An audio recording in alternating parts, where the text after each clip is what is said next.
Oke, kali ini aku mau nerusin alur cerita dari Buka Box di Dunia Zombie part ke-8. Oke, nggak usah lama-lama, langsung saja masuk ke ceritanya. Sebelumnya, Xiao Yong berada di gedung di mana ada para penyintas yang menghadapi mutasi tumbuhan, dan mereka sekarang dikepung.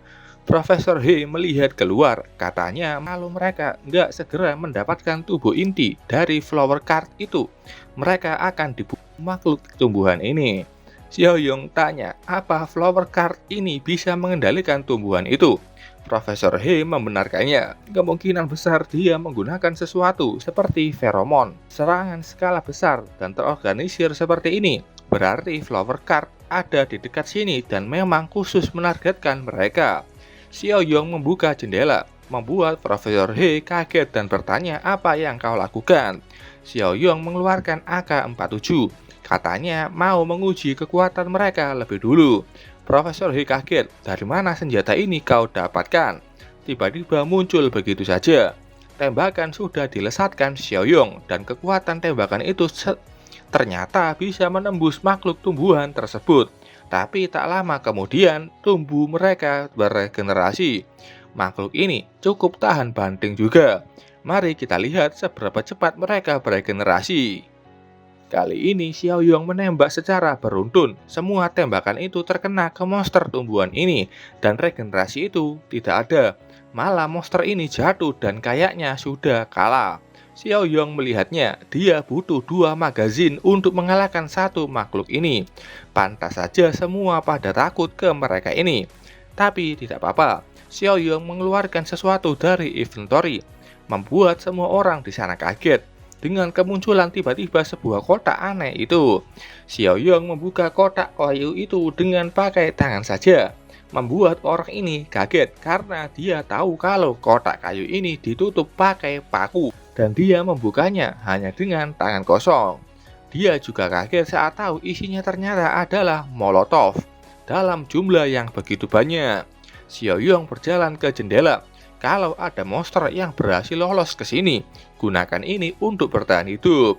Profesor He bertanya, lolos, apa maksudmu? Setelahnya, dia melotot kaget. Hei, Xiao Yong sudah melompat keluar dari jendela itu.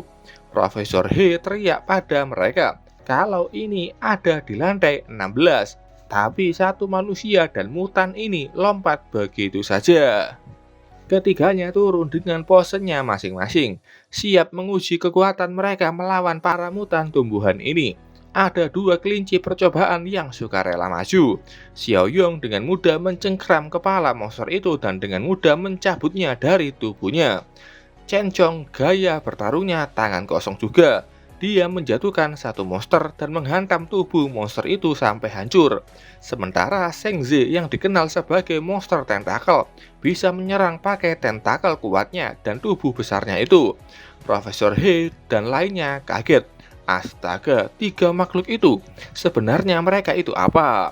Li Cheng yang masih di atas sana bilang ke mereka, jangan cuma menatap saja, bersiaplah menghadapi yang tertinggal.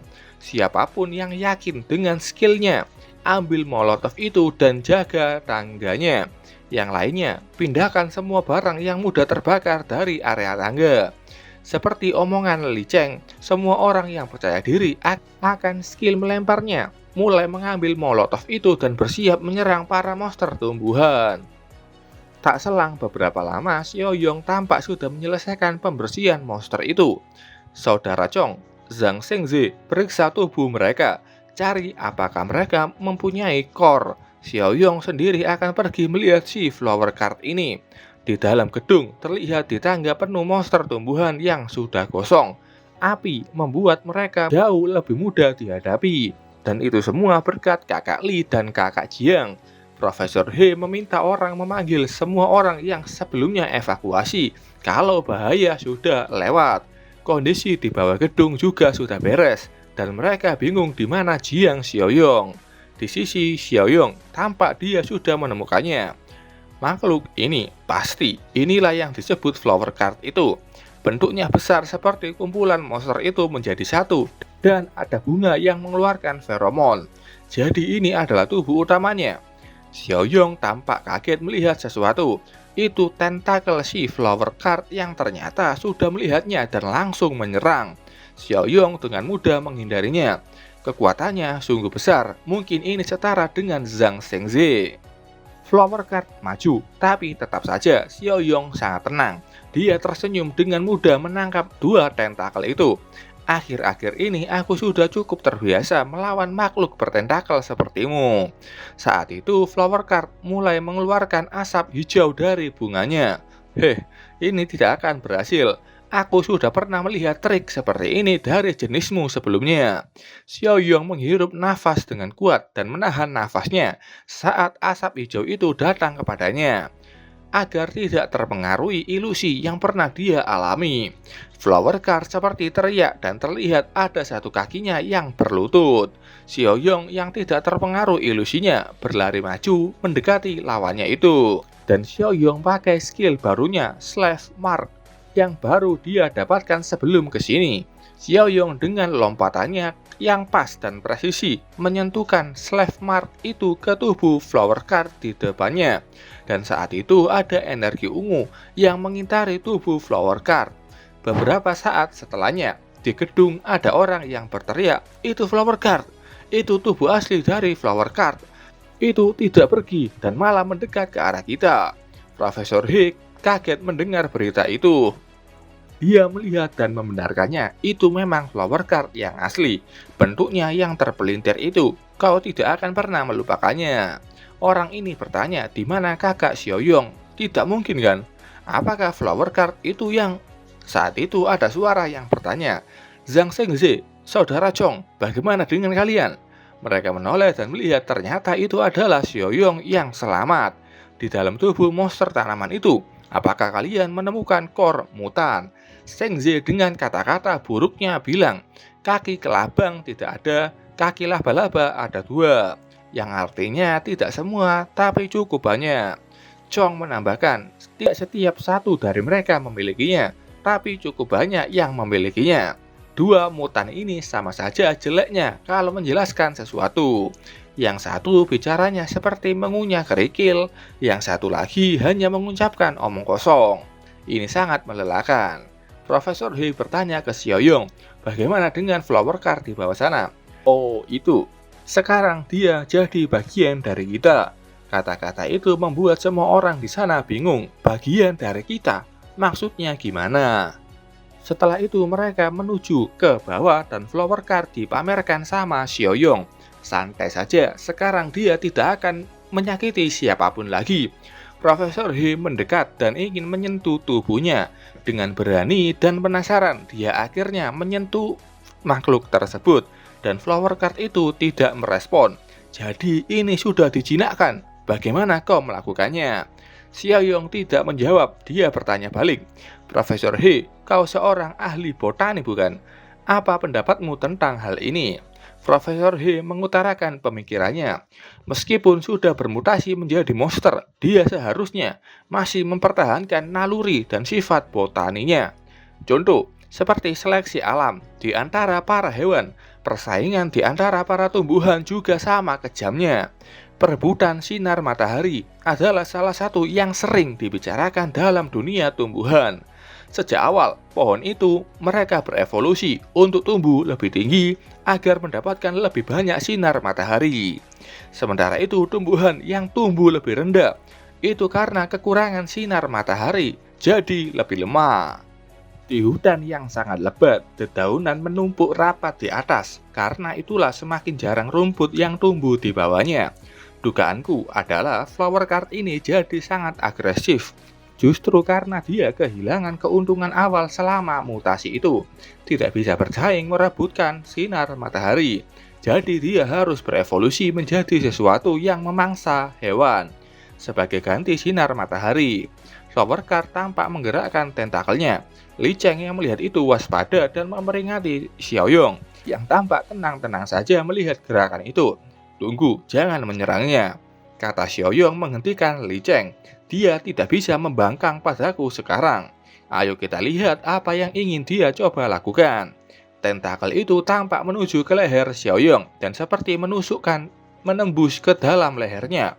Dan setelah itu, Xiaoyong seperti menerima sebuah informasi dan seperti orang kelelahan karena lari maraton.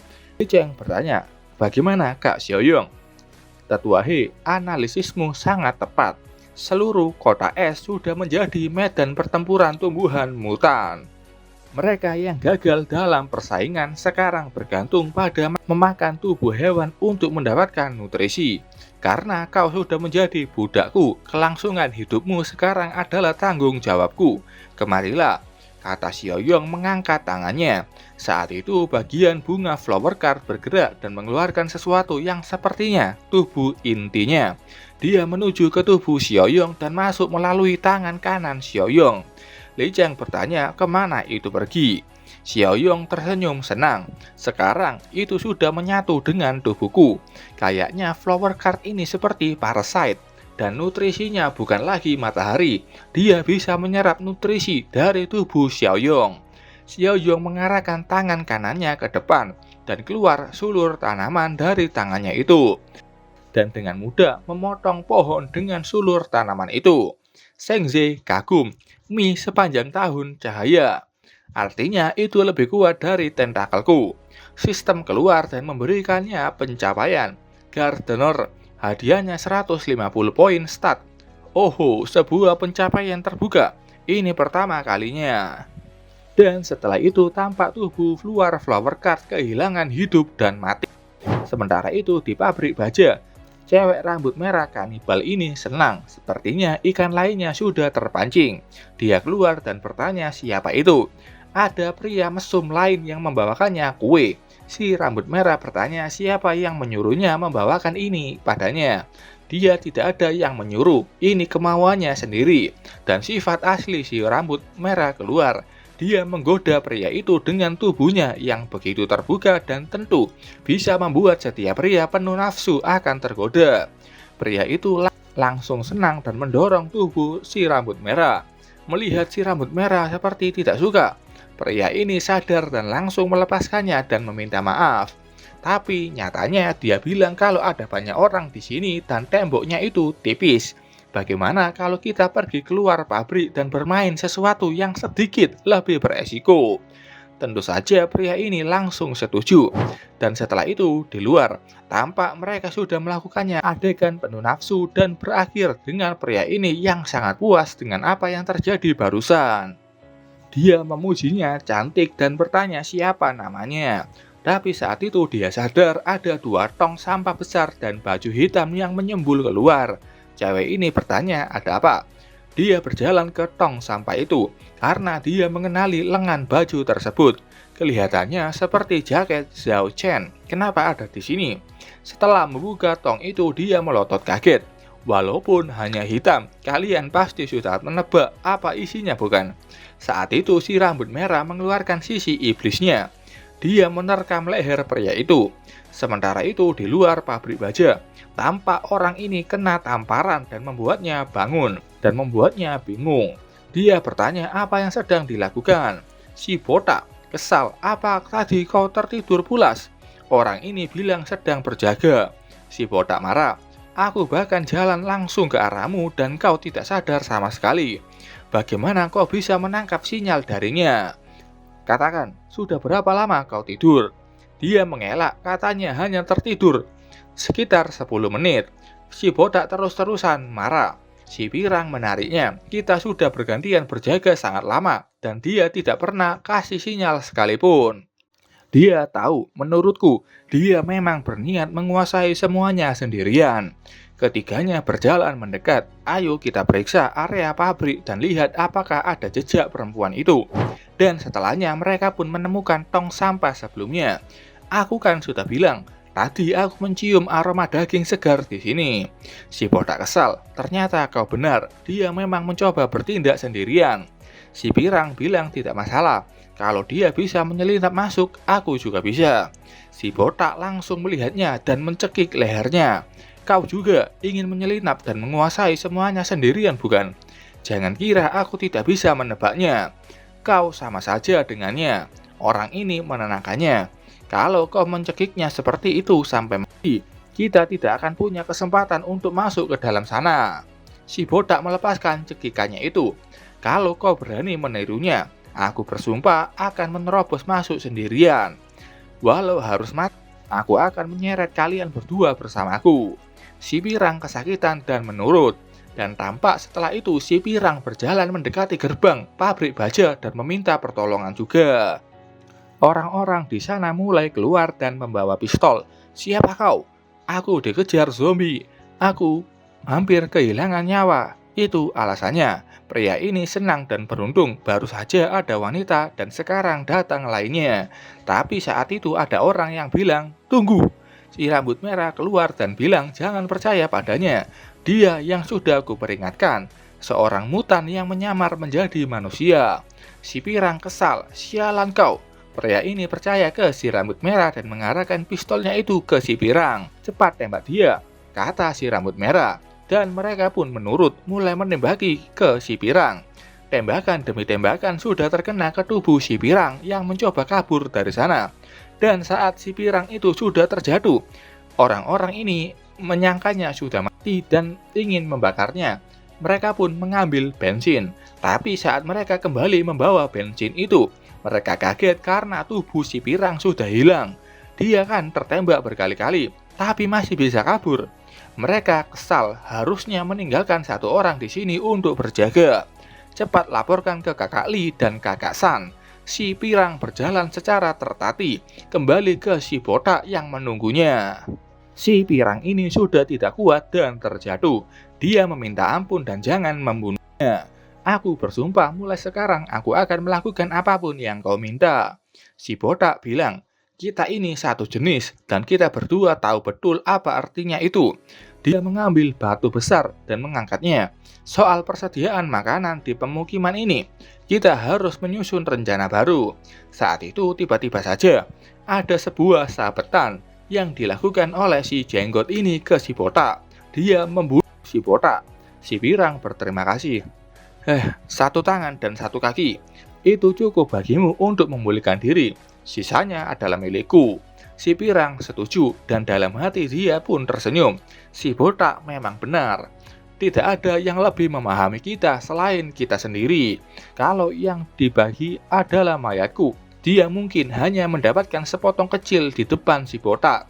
Tapi dengan menyergap dan membunuh si botak, dia jadi lebih unggul dariku. Apapun yang dia berikan padaku sepenuhnya tergantung padanya. Sementara itu di pabrik baja, apa kau melihat Chenzo? Chenzo, dia juga hilang.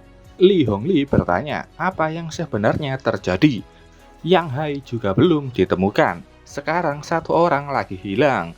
San San keluar. Li Hongli bertanya apa yang ingin dia lakukan. Tidak ada, hanya mau memeriksa area pabrik untuk mencari petunjuk.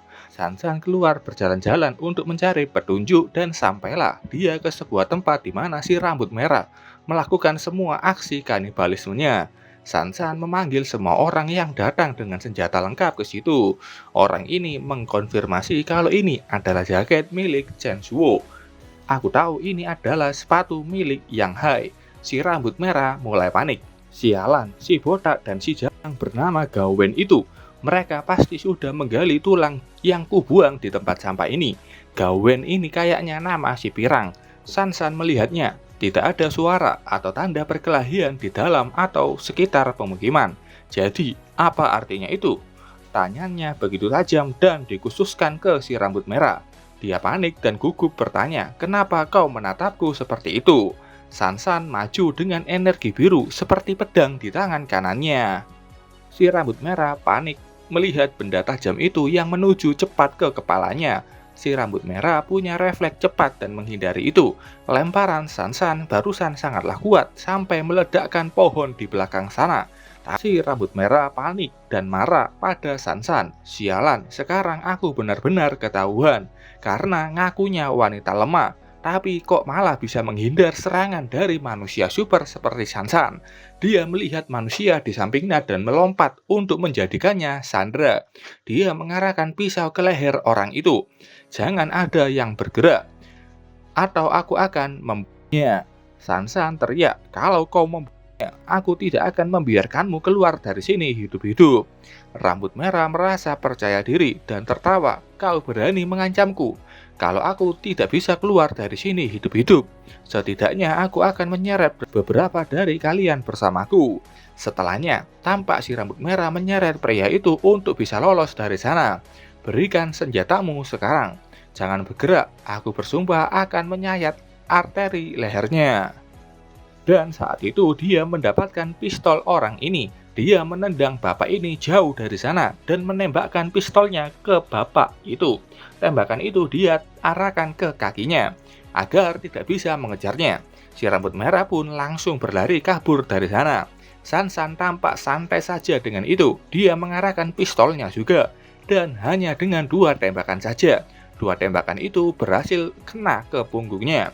Tapi karena si rambut merah ini mutan, tubuhnya cukup kuat untuk bisa bertahan dari 2 tembakan itu. Dia pun terus berlari dari sana. Li Hongli bertanya ke Sansan apa yang ingin dia lakukan. Aku akan mengambil motor dan mengejarnya. Lupakan saja Sansan. Kita tidak tahu berapa banyak orangnya yang masih berkeliaran di sana. Kita harus mengunci tempat ini lebih dulu. Sansan berhenti dan akhirnya setuju. Kau benar, mulai sekarang semua survivor baru harus dikarantina di safe house dulu. Paman Li, aku serahkan ini padamu. Kakek dan Zhang Ji belum tahu apa yang terjadi di sini. Aku harus pergi ke kota Daun Teh Timur dan membereskan semuanya. Li Hongli tersenyum. Baiklah, hati-hati di luar sana. Di dalam hati dia pun tidak menyangka Sansan, gadis yang begitu muda, bisa menjadi begitu tegas dan handal. Sementara itu, di sisi lain terlihat kelompok Xiaoyong yang membasmi monster tanaman yang tersisa. Dengan kemampuan barunya, Xiaoyong dengan mudah mengalahkan setiap monster tanaman tersebut. Setelah selesai, Chen Chong dan Li Cheng menyiramkan bensin ke monster itu dan membakar mereka hingga tak bersisa. Profesor He dan yang lainnya hanya bisa melongo. Apa ini? Rasa aman atau tekanan yang membebani? Misi Utopia masih berjalan, tujuannya untuk memperluas komunitasnya. Progresnya saat ini berhasil menahan sebuah serangan dengan mandiri di setiap pemukiman. Hadiahnya 10 poin. Skor komunitas saat ini 72 dan mendapatkan poin bonus 40. Total poin Xiaoyong saat ini 193. Dia tertawa. Zhang Ji dan Sansan ternyata tidak mengecewakan. Mungkin berkat keduanya bisa mempertahankan markas mereka saat tidak ada Xiaoyong di sana. Makanya dia mendapatkan poin bonus 40. Setelah itu tampak di benteng kota Daun Teh Timur. Xiaoyong sudah kembali dan dapat sambutan dari orang-orang di sana. Xiaoyong bertanya di mana Sansan. Seng Bu bilang ada masalah di pabrik baja dan dia ke sana untuk membantu. Itu tidak serius bukan? Tidak, hanya beberapa orang yang tergigit. Sansan sudah membawa inhibitor untuk mengatasinya. Seng Bu bertanya, dan mereka ini? Mereka adalah survivor dari kota es. Ini Tuan He, seorang ahli botani dari Akademi Pertanian dan Kehutanan. Seng Bu menyapanya, akhirnya dia punya teman seumuran. Profesor He berterima kasih dan bersyukur mereka diterima di sini. Tuan He, tempat ini hanya sementara. Beberapa hari lagi, aku akan mengantarmu ke tepi hutan kota es. Tuan He bertanya, kembali ke tepi hutan? Untuk apa? Untuk mendirikan sebuah pemukiman ketiga di sana. Saat itu, ada sebuah motor yang datang ke sana. Itu Sansan yang ternyata kebetulan sekali pas bisa bertemu mereka di sini. Dia bertanya sejak kapan Kak Xiaoyong kembali. Dan setelah itu, dia pun mulai menjelaskan apa yang terjadi di pabrik baja barusan. Untuk saat ini, semua anggota baru belum bisa dipercaya. Profesor He bertanya, lalu bagaimana dengan kami? Tenang saja, aku sudah memeriksa latar belakang kalian. Kalian tidak dianggap baru lagi di sini. Xiaoyong tersenyum, itu kabar baik. Sansan bingung kabar baik apanya. Itu berarti lebih banyak hadiah misi. Bukankah itu kabar baik? Saat itu ada misi baru. Villain Vanquisher Volume 4 menghabisi ancaman dari kota barat dan pinggiran barat. Hadiahnya 120 poin. Itu banyak juga. Sementara itu si rambut merah yang tampak berhenti untuk beristirahat. Dan saat itu Gao Wen dan pria berjanggut datang. Ada apa? Teman barumu sudah meninggalkanmu. Si rambut merah panik. Tidak, ini salah paham. Aku punya rencana. Jangan. Si pirang tertawa dan tidak percaya. Rencanamu itu hampir membuatku mati. Dia, walau misi ini tidak berjalan sempurna, kita tetap bisa berpesta dengan si botak dan janggut ini. Jadi semua ini tidak sia-sia. Tapi saat itu si janggut tiba-tiba saja menusuk tubuh si pirang ini dengan parang panjangnya. Dasar sialan, apa kau mau memakai trik yang sama lagi? Pria ini bertanya, kenapa kau marah begitu? Seharusnya kau sudah mati dari dulu. Jangan percaya padanya. Waktu aku terluka, dia juga menyergap si botak dengan trik yang sama. Dia cuma mau tetap berada di posisi paling menguntungkan. Dia nantinya akan mengkhianatimu tanpa ragu. Katanya untuk si rambut merah agar tidak berada di pihak si janggut ini. Si rambut merah tampak diam saja. Si pirang atau Gawen kesal. Aku juga terluka sekarang. Kau yang ada di posisi lebih kuat saat ini. Jangan bunuh aku.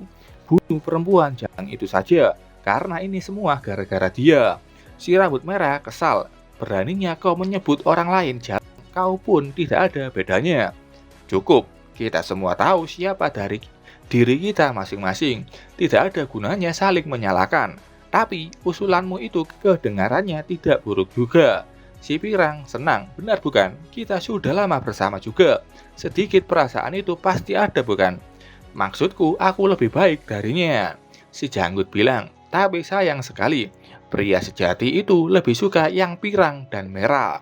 Mungkin maksudnya pirang itu rambutnya dan merah dari darahnya. Dan setelah itu, si janggut menghilangkan nyawa si pirang. Dan bilang ke si rambut merah seperti sebelumnya yang dikatakannya ke si pirang ini. Sementara itu di pabrik baja, Li Cheng bertanya, kanibal dari sisi barat pinggiran kota? Ya, salah satunya wanita berambut merah. Mereka menyamar sebagai manusia biasa dan bahkan sudah membunuh beberapa dari kita. Xiao Yong bertanya ke Li Cheng, apa dia tahu tentang para kanibal ini? Ya, aku dulu salah satu dari mereka. Meskipun mungkin mutasiku tidak separah mereka, tapi aku cukup paham bagaimana kondisi mereka. Kanibalisme ini secara perlahan akan menghapus batasan manusia dalam diri kita, membuat kita menjadi sangat egois, licik, pemarah, tidak terkendali, rakus, bahkan haus darah. Xiao Yong membenarkannya, itu memang terdengar seperti kelompok monster berbahaya. Aku pasti akan ke sisi barat, pinggiran kota nanti, untuk membersihkan mereka. Tapi sekarang ada hal yang lebih mendesak. Li Cheng, awasi pabrik baja itu baik-baik. Kalau terjadi sesuatu, segera laporkan lewat radio. Li Cheng menurut dan mengatakan siap. 2 bulan kemudian, di suatu tempat yang tinggi, ada orang-orang yang mulai panik. Apakah mereka harus pindah? Suara aneh itu muncul setiap malam dan makin terdengar dekat. Apakah itu monster jenis baru? Orang ini meminta mereka mengemasi makanan dan barang-barang penting. Kita pindah sekarang. Mereka pun berjalan pergi mencari tempat lainnya. Rekannya bertanya, kenapa harus malam-malam begini? Gimana kalau makhluk itu menemukan kita? Monster tanaman itu lebih aktif di siang hari. Apa kau ingin dicabik-cabik mereka? Monster tanaman mulai muncul dan mengarah ke mereka. Sialan, suara besar itu menutupi suara makhluk ini. Aku pun tidak sadar mereka sudah dekat. Ada satu orang yang tertangkap monster tanaman dan akhirnya mereka pun terkepung monster tanaman itu. Masih ada satu jalan, ayo pergi ke sumber suara aneh itu. Walau tidak tahu suara apa itu, lebih baik ambil resiko. Mungkin saja itu bukan monster melainkan pasukan militer.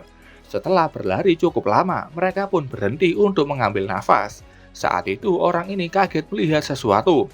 Ada satu pohon besar yang terjatuh dan hampir saja menghantam mereka. Batang pohon ini besar sekali. Makhluk apa yang bisa menjatuhkannya? Itu adalah manusia yang pakai gergaji mesin. Dan salah satu dari mereka mengenali orang ini. Zuo Xingkai. Dia senang melihat rekannya itu. Xingkai kaget. Aliang, kau masih hidup? Liang bertanya apa yang terjadi pada mereka. Kami diselamatkan dan tinggal di kota M sekarang. Saat itu terdengar suara geraman monster tanaman. Cepatlah lari, monster tanaman itu mengejar kita. Xingkai menenangkan mereka, itu cuma monster tanaman, bukan masalah besar. Singkai menghubungi Statik. Regu 2 melaporkan pertemuan dengan monster tanaman. Liang kaget, cuman tanaman saja katanya. Statik menerima informasi itu.